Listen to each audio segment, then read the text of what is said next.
وہ اس کی زبان پر اب اپنی زبان پھیرنے لگا، جبکہ اس کی بڑھتی شدتوں پر اس کا دل ڈول رہا تھا۔ وہ واقعی اب پچھتا رہی تھی یزدان سے شیرنگ کا پوچھ کر، کیونکہ وہ حرم کے معاملے میں صرف بولتا نہیں تھا بلکہ اسے وہ چیز بھی کر کے دکھاتا تھا، مگر حرم کی جان اب پھنس گئی تھی اور اسے رہائی آسانی سے نہیں ملنی تھی۔ اب نہ جانے کب چاکلیٹ ختم ہونی تھی اور اسے اس کے لبوں سے چھٹکارا ملنا تھا۔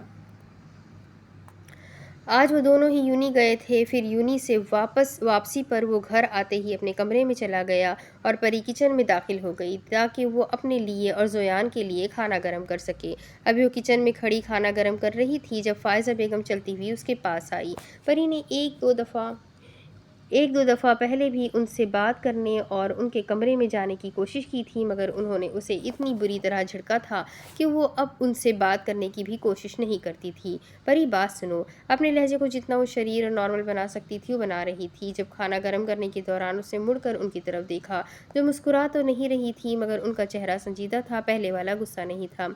جی چچی، آپ کو کچھ چاہیے؟ وہ ان کی طرف دیکھتی بڑے آرام سے بولی۔ ہاں، وہ مجھے کچھ کام تھا۔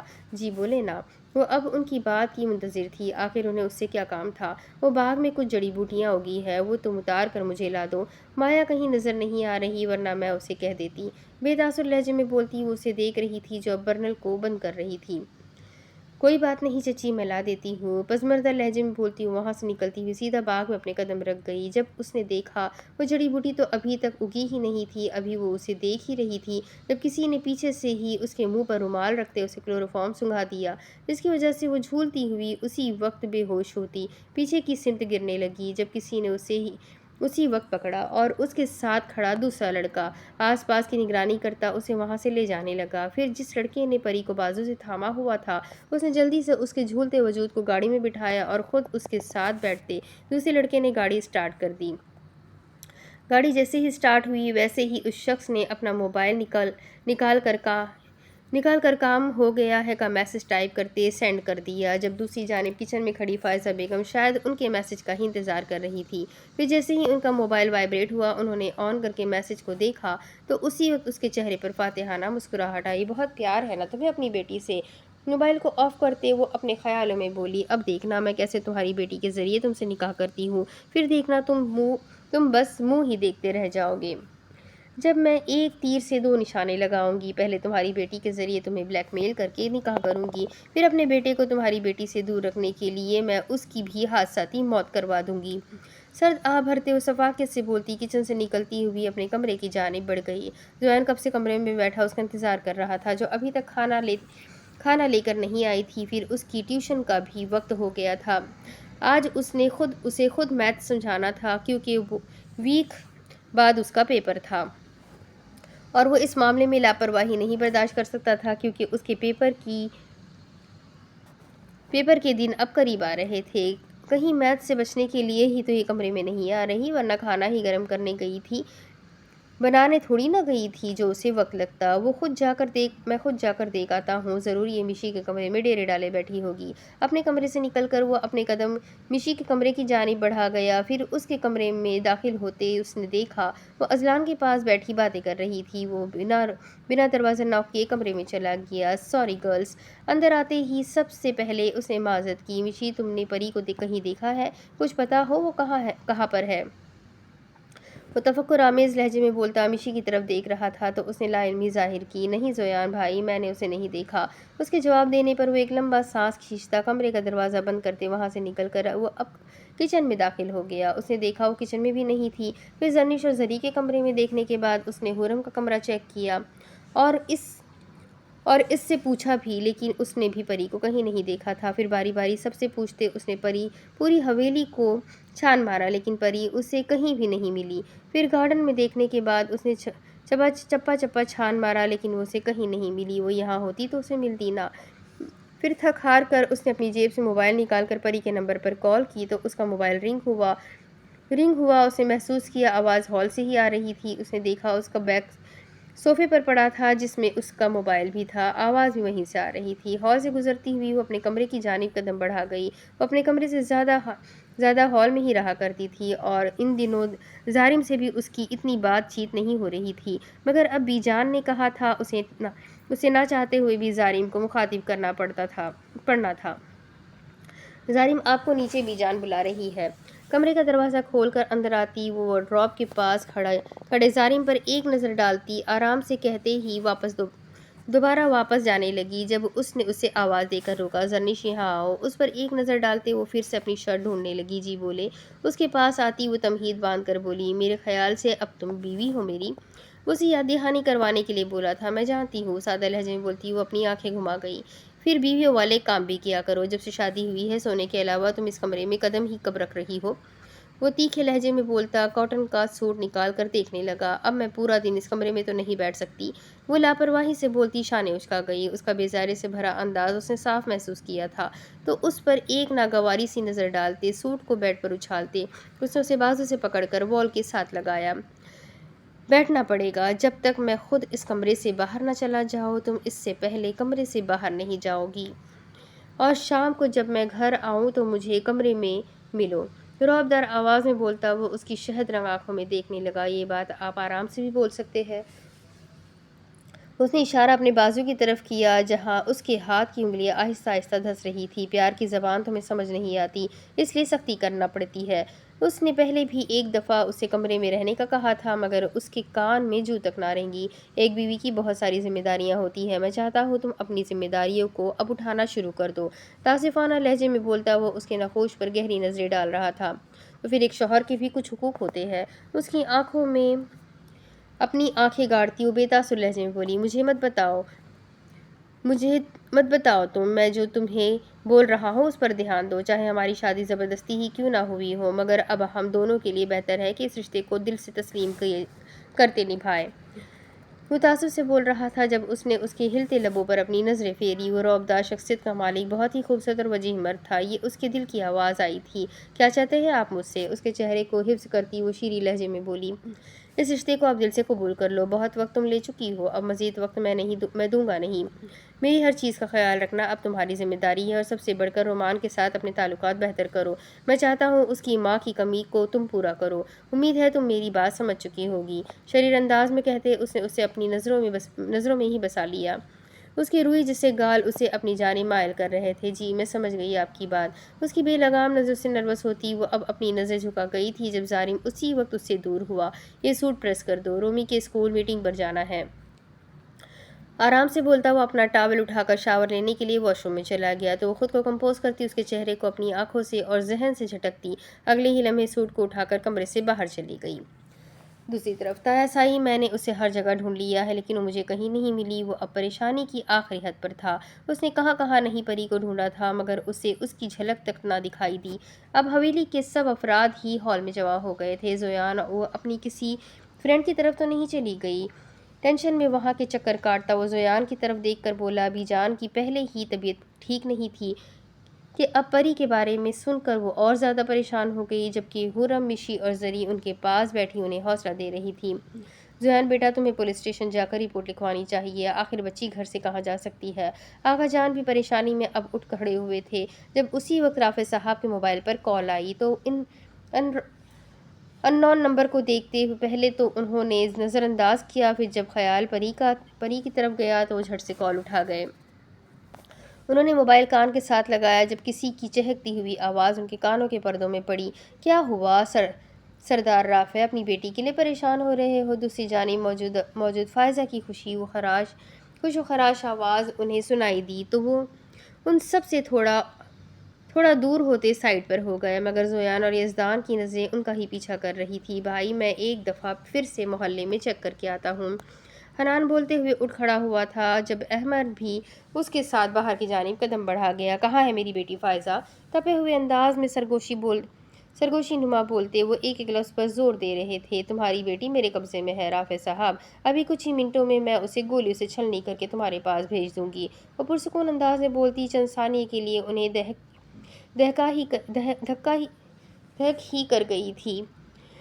فائزہ میری بیٹی کو چھوڑ دو، اسے کچھ نہیں ہونا چاہیے، وہ بہکے ٹوٹے ہوئے لہجے میں بول رہے تھے جب زویان نے ان کے لڑکھڑاتے ہونٹوں پر نظر ڈالی۔ اگر چاہتے ہو میں اسے کچھ نہ کروں تو بغیر کسی کو بتائے فارم ہاؤس میں آ جاؤ، ورنہ تمہاری بیٹی کو پل پل تڑپا کر مارنے میں ذرا وقت نہیں لگاؤں گی۔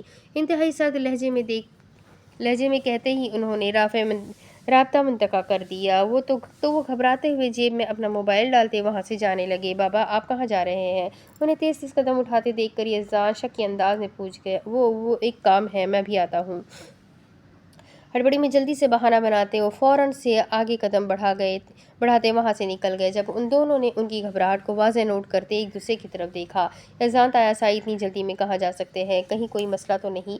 زویان کا دل اب کسی انہونی میں غرق ہو رہا تھا۔ پتہ نہیں، مجھے لگتا ہے ہمیں ان کا پیچھا کرنا چاہیے۔ اس نے عقلمندی والی بات کرتے زویان کی طرف دیکھا جو میز سے چابیاں اٹھا گیا۔ چلو یزدان، اسے مخاطب کرتے ہی وہ دونوں ان کا پیچھا کرنے کے لیے حویلی سے باہر نکل گئے۔ بہت ہی احتیاط سے انہوں نے ان کی گاڑی کا پیچھا کیا۔ جب ان کی گاڑی فارم ہاؤس پر جا کر رکی تو اسی وقت انہوں نے بھی بریک لگائی۔ گاڑی سے باہر نکلتے وہ ارد گرد نظریں گھماتے فارم ہاؤس کے اندر چلے گئے۔ ان کے جانے کے تقریباً 5 منٹ بعد وہ اندر داخل ہوئے تھے۔ دبے دبے قدم اٹھاتے ہی وہ جلدی سے ہال میں پڑے صوفے کے پیچھے چھپ گئے، جبکہ وہاں کسی نے بھی ان کی موجودگی کو محسوس نہیں کیا تھا۔ انہوں نے دیکھا پری کرسی پر بے ہوش پڑی ہوئی تھی، جبکہ رافع صاحب اس سے تھوڑا دور کھڑے تھے اور ان کے سامنے کھڑی ایک عورت جس کو ابھی ان میں سے کسی نے نہیں دیکھا تھا، کیونکہ اس کی پشت صوفے کی طرف تھی اور ان کے ساتھ 2 بھاری جسامت کے لڑکے بھی ہاتھ میں گن پکڑے کھڑے تھے۔ وہ دونوں ہی اس عورت کو دیکھنے کے لیے بے چین ہو رہے تھے جو کالے لباس میں ملبوس تھی۔ کیوں اغوا کیا تم نے میری بیٹی کو؟ اب کیا چاہتی ہو تم مجھ سے؟ رافع صاحب نحوست سے بولے۔ جب ان دونوں نے ناسمجھی سے ایک دوسرے کی طرف دیکھا، مطلب وہ پہلے سے ہی اس عورت کو جانتے تھے، اس لیے بنا بتائے آ گئے۔ آپ مانے نہیں نکاح کے لیے، اس لیے مجھے مجبوراً یہ قدم اٹھانا پڑا۔ زہرخندی سے بولتی وہ کڑے تیوروں سے رافع صاحب کو دیکھنے لگی، جبکہ ان کی آواز زویان اور یزدان کو ٹھٹکا گئی تھی۔ یہ آواز تو جانی پہچانی تھی، وہ بس سوچ کر ہی رہ گئے۔ تمہیں میں بتا چکا ہوں میں تم سے نکاح نہیں کروں گا، بہتر ہے تم بھی اس بات کا پیچھا چھوڑ دو۔ وہ کڑک لہجے میں بولتے پری کی جانب بڑھے۔ نکاح تو تمہیں کرنا ہی پڑے گا، آخر تمہاری بیٹی کی زندگی کا معاملہ ہے۔ اس کے اشارہ کرتے ہی وہاں کھڑے 2 لڑکے گن کو لوڈ کرتے پری کے پاس آتے اس کے سر پر تان گئے۔ میری بیٹی کو چھوڑ دو، تمہارا معاملہ میرے ساتھ ہے، بہتر ہوگا تم مجھ تک ہی محدود رہو۔ غضبناک لہجے میں بولتے ہوئے پری کے بالکل پاس آ کر کھڑے ہو گئے۔ مت بھولو میری بیٹی تمہاری بہو بھی ہے۔ کاٹدار نظروں سے اسے دیکھتے وہ تندہی سے بولے۔ انہیں باور کروانے لگے تو اسی وقت اس کا کہکہا پورے ہال میں گونجا، جبکہ ٹھیک اسی وقت وہ دونوں حیران کن تاثرات سے اس عورت کو دیکھنے لگے جو اپنے قدم آگے کی جانب بڑھاتی ان پر اپنا چہرہ عیاں کرنے والی تھی۔ بہو! ایک ساتھ ان دونوں نے زیر لب بولا تھا تو وہ اب بے تاب ہونے لگے تھے اس عورت کو دیکھنے کے لیے۔ ہا ہا ہا ہا ہا، بہو! یہی تو مسئلہ ہے، تمہاری بیٹی میری بہو بن گئی، میرے بیٹے پر اس نے قبضہ کر لیا، جو میں ہرگز برداشت نہیں کروں گی۔ ایک ایک لفظ کو چبا کر بولتے وہ رخ موڑتی ہوئی اب ان کے بالکل ساتھ آ کھڑی ہوئی، جبکہ ان کے مڑتے ہی ان دونوں کے منہ حیرت سے کھلے اور آنکھیں تو پھیل ہی گئیں۔ انہوں نے دیکھا وہ عورت اور کوئی نہیں بلکہ زویان کی ماں ہی تھی۔ زویان پر تو جیسے ایک دم آسمان ہی آ گرا تھا، اس کی آنکھیں یقین کرنے سے عاری ہو گئی تھی۔ وہ جو دیکھ رہا تھا، سن رہا تھا، کیا وہ سچ تھا؟ اس کے ہاتھ پاؤں جیسے سن ہو گئے تھے۔ میں تمہیں پہلے ہی بتا رہا ہوں، میری بیٹی کو کچھ نہیں ہونا چاہیے، ورنہ میں تمہارا وہ حشر کروں گا کہ تم مرتے دم تک یاد رکھو گی۔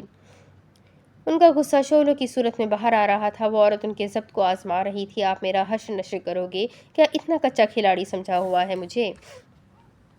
مجھے ہاتھ تو لگا کر دکھاؤ، میں نے پوری حویلی کو برباد نہ کر دیا تو میرا نام بدل دینا۔ ان کی آنکھوں میں شرارے دوڑنے لگے تھے۔ کیسی عورت ہو تم؟ شرم آنی چاہیے تمہیں، اپنے ہی خاندان کو برباد کرنے کا بول رہی ہو۔ تذلیل آمیز لہجے میں بولتے وہ بالکل ان کے سامنے آ کھڑے ہوئے۔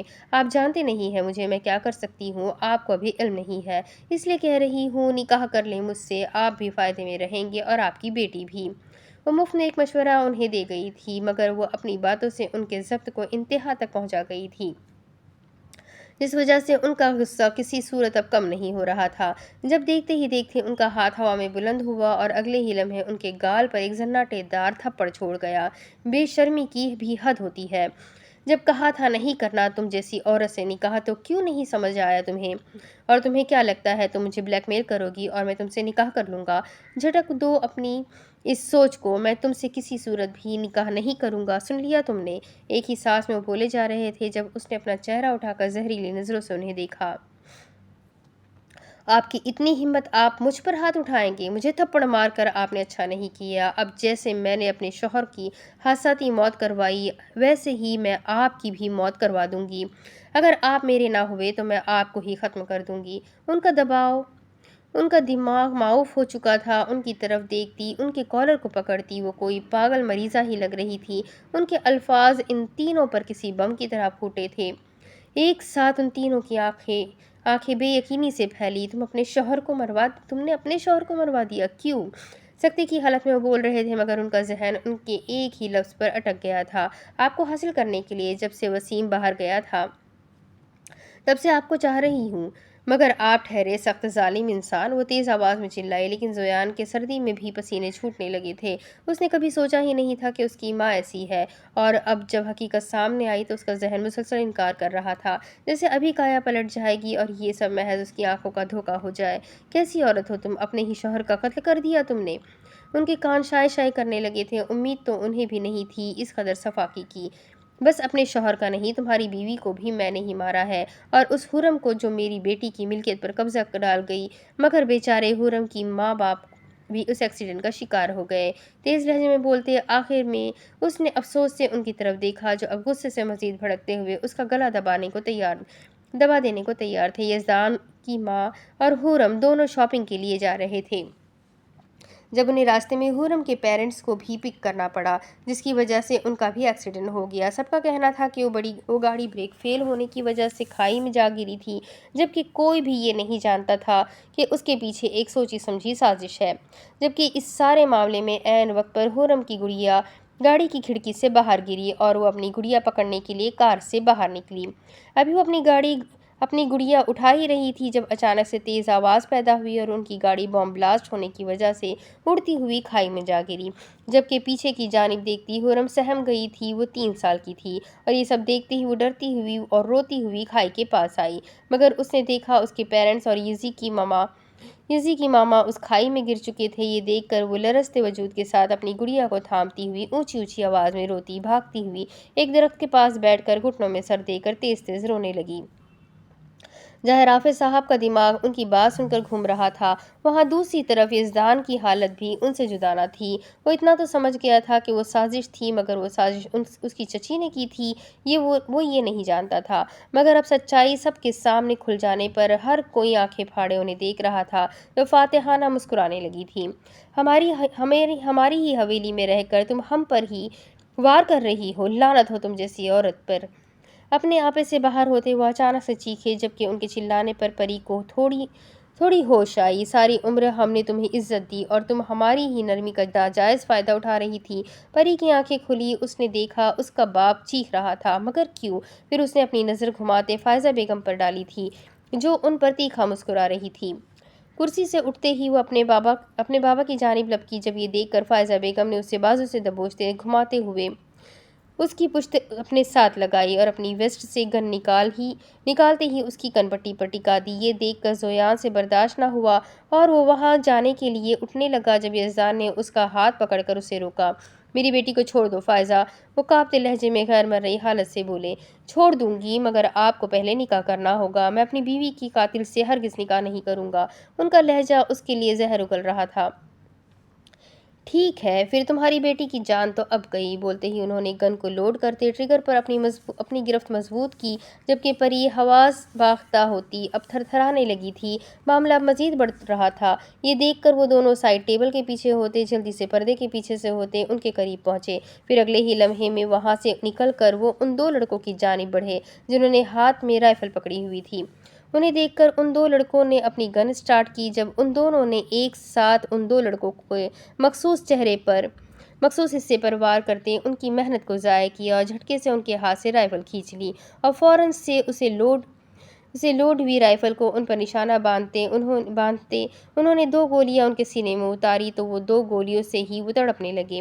جبکہ یزدان اور زویان کو یہاں پر دیکھ کر فائزہ بیگم شل ہی ہو گئی، مگر اگلے ہی لمحے غصے سے ایک نظر رافع پر ڈالتی اور ٹریگر پر موجود اپنی انگلی پر دباؤ ڈالتی اسے آگے کی جانب ڈھکیلنے لگی۔